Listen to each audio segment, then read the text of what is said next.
Hi everyone, welcome to our very first episode of The Tribe. My name is Hannah. And my name is Kyle. The Tribe will be brought to you on a weekly basis from the Dartmouth High School Advanced Video Production class. This weekly program includes the sports, art, music, and academics that Dartmouth High School has to offer. On this episode, there will be a mix of our many qualities, from interviews with the fall sports captains to interviews with the new teachers. Go green and white, let's get started with The Tribe. Hi, I'm Colin McCabe. I'm Liam Caulfield. Cole Jacobson. I'm Marquise Adams, and we're the captains of the football team. So far this season, how's your team looking? I'm liking it. We have a lot of hype this year. Just a bunch of guys out there. We all just love the game, and we just come out firing every day for practice, and we just have lots of fun. So, yeah. What team do you think will be your biggest competitor this year? I'd have to say Bridgewater A&M. We lost to them last year, so we're definitely hoping to play better this year and get a big win. What are your predictions on how the rest of the season is going to turn out? I think we're going to do very well. We have a lot of guys who are really playing very hard, and we're going to glue together and play together as a team the rest of the season. That's great. Thank you. Hi, I'm Emma, and I'm one of the captains of the cheer team this year. And I'm Paige Pacheco, and I'm the other captain. So how's the team looking for you guys so far? It's looking pretty good. We just recently learned our choreography for comp, and we've been started to practice it. Also, we have had one game already, and this week is our first home game where we'll do our cheers and in front of the crowd. What team do you guys think will be your biggest challenge this season? Bridgewater Raynham, because in the past they've been really good, but it's nothing we can't handle.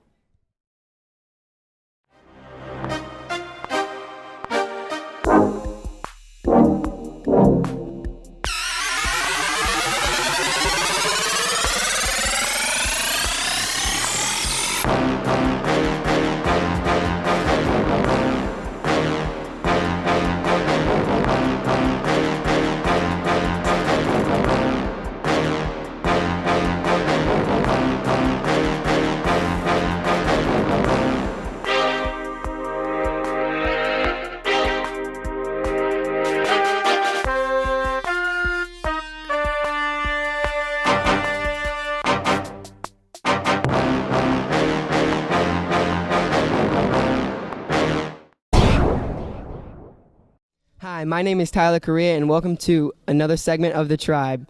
I'm here with our new library media specialist, Miss Lawrence. So, Miss Lawrence, how do you like working here at DHS so far? So far, it has been wonderful. I love it.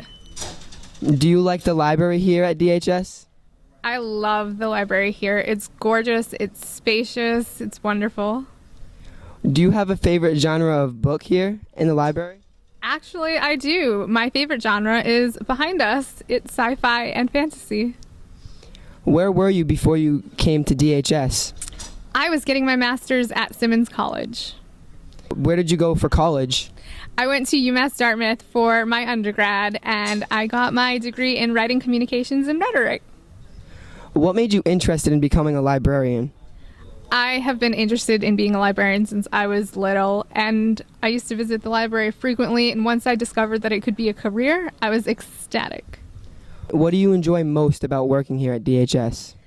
I enjoy how helpful everybody has been.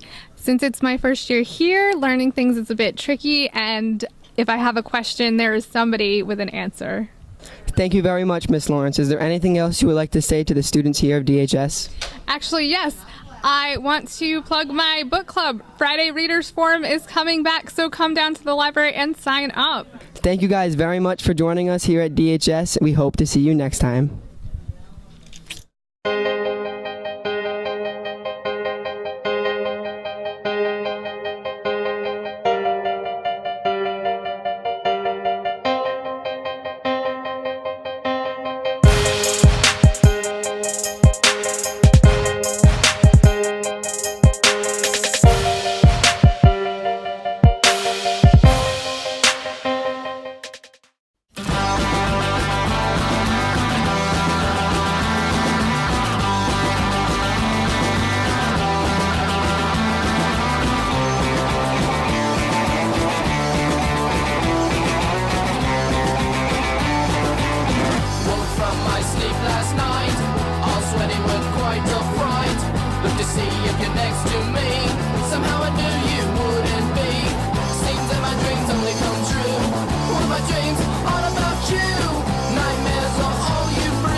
According to AAA, between 4 and 8,000 crashes related to distracted driving occur every day in the United States. One of the main reasons is texting while driving. That's why nearly 30 states and DC now ban text messaging by all drivers. Many teens, like me, don't know how dangerous texting while driving is. Don't let this happen to you. One text could be the difference between life and death.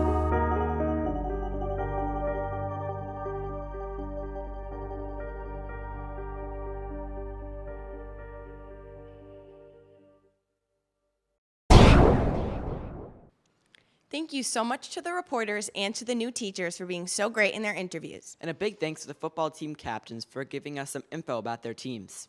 Up next, we are going to have Monster Weather. And now to Chris with Monster Weather. Hello, guests. I wasn't expecting visitors, but seeing you're here, just pull on a chair for the first installment of Monster Corner. And I'll be your host, Christopher. Today I will tell you the story of the Mothman. The Mothman is a human-like creature that stands around 7 feet tall with 10-foot wings that burst from its back, and large red glowing eyes being the most agreed upon features of the creature. The origins of the Mothman all began in Point Pleasant, West Virginia. The first ever sighting of the Mothman was actually in Clendon, West Virginia, when 5 gravediggers said the creature flew overhead, but the Mothman became known at Point Pleasant when 2 young couples were driving past an abandoned World War II factory when they saw 2 large red eyes in their headlights. Even when they continued to drive past, the eyes followed them until they vanished. From that point on, stories of hoaxes and spottings would flood the town, cementing the Mothman into American folklore. Now, the Mothman is said to be a prophet of disaster. Wherever he appears, disaster will strike, such as the Point Pleasant bridge collapse, which killed over 46 people.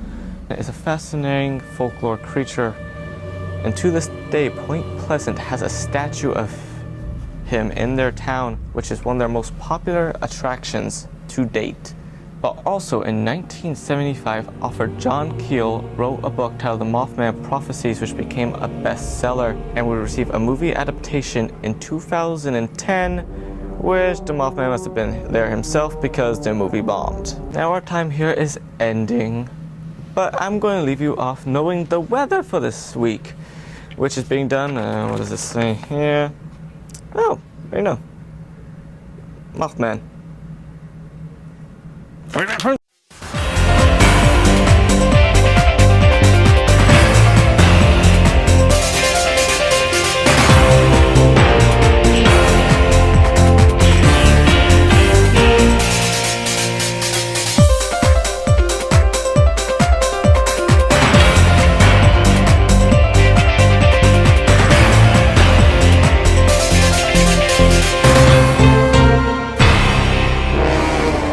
I'm the Mothman. I was told to give you the weather, so Saturday you got clouds at 83 degrees high, lows being 62. My name's Roland. And I'm here today to give you the forecast. Sunday, you're gonna get rain, you're gonna get sun, but it should balance out with highs being 78, lows being 56. Hello, kids out there. It's me. Or some other song. Ready, kids? Alright. Well, it's gonna rain on Saturday. Day forecast is gonna be cloudy and sunny and rain on Sunday. Monday, more clouds, 80 degrees high, with lows being at 56. Tuesday, more clouds, 82 degrees high though, so it's warmer, and lows being at 56. Wednesday, cloudy, high, 81, low, 60, again, the same. Thursday, more clouds. Even more clouds! So 83 degrees is gonna be the high, low's gonna be 61. And Friday, more clouds! More clouds! Hope you like clouds! Highs being at 80s, lows being at 62. Come on, let's sing. Let's sing. Weather. Weather? Weather. Weather. Weather. Huh? And there, that's your weather. I'm done. Good. I'm out.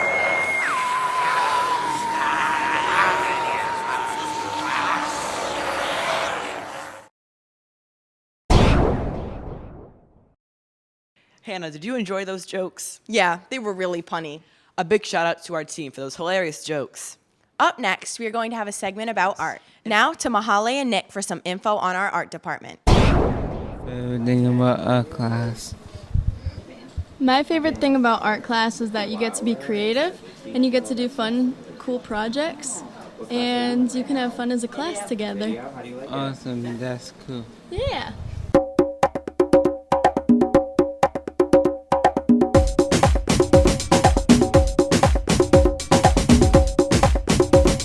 So what projects are you working on this week? So this week we're working on noodle designs, and we're finding patterns in regular shapes and then implementing them into the noodles. Do you think you'll be participating in art class? I might pursue a career in graphic design, but not necessarily drawing. What is your favorite thing about teaching in art class? I think one of my favorite things about teaching an art class is you get to see a lot of different students, what their creativity is going to bring out of an assignment can be done in a different way depending on who the kid is. So it's kind of nice to see different people's views of one project. And it's also really nice to be able to get to know kids on a more personal level because you get to see what their likes and dislikes are. And you have time to talk with them and get to know them as people too. What are you working on this week in art class? Okay, well in this class, this is the AP class, so there are 3 different classes going on at the same time. So we have one student working on a 3D project and half the class is working on 2D or drawing. They're all working on a project based on pasta noodles. So the design people are using the pasta noodles as inspiration for pattern and design projects. And the drawing kids are drawing with different mediums like colored pencils or pastels, and they're doing an observational drawing of the noodles or shells. Up next, we have a special surprise. We're going to be interviewing our very own band. Didn't you know they were national champions? Yeah, that's awesome. Maybe they'll do it again this year. Now let's take a trip to band practice.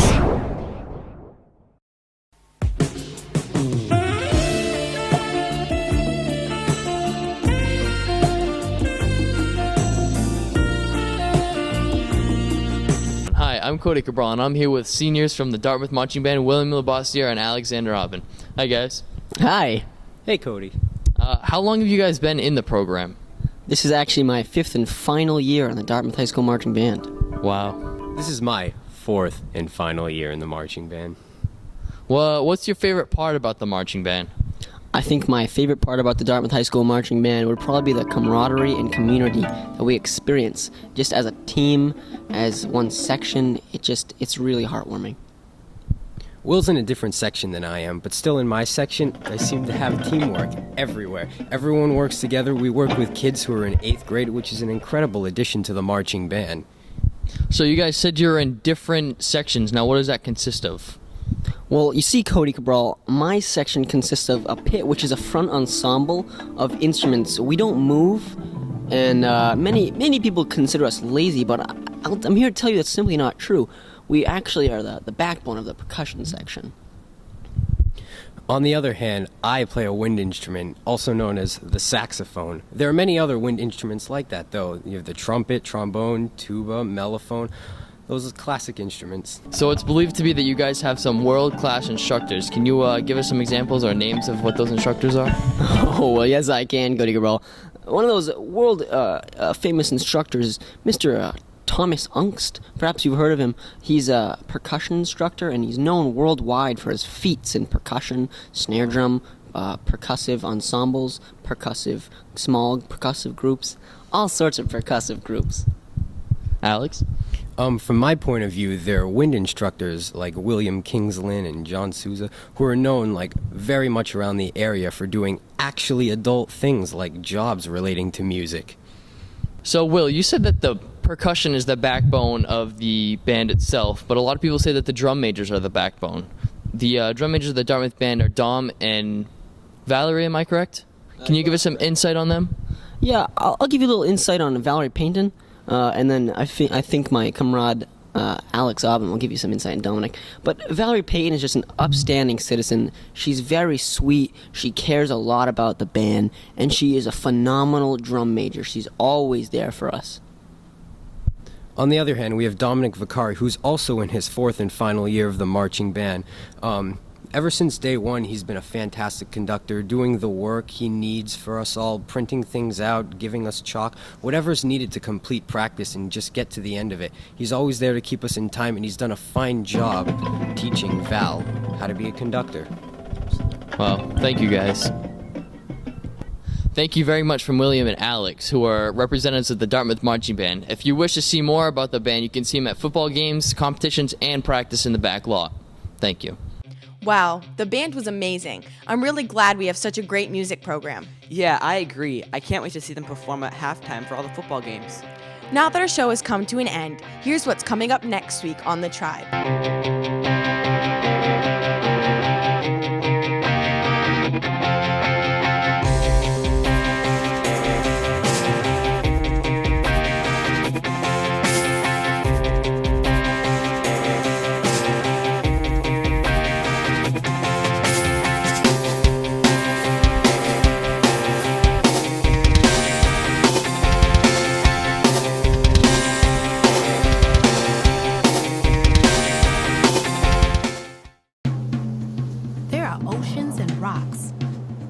Places where fish swim and birds fly, where mountains spring up and trees and grass grow all around. History is made, art is created, things happen that should always be remembered. Heroes emerge. A woman sets people free. A man makes light. A leader steps forward. People get together. They help each other out. They make their own places to run and play and contemplate the universe. There's pride and gratitude and fun. It belongs to everyone. It can be a place, a feeling, a state of mind. So get up, get out there, and find your part.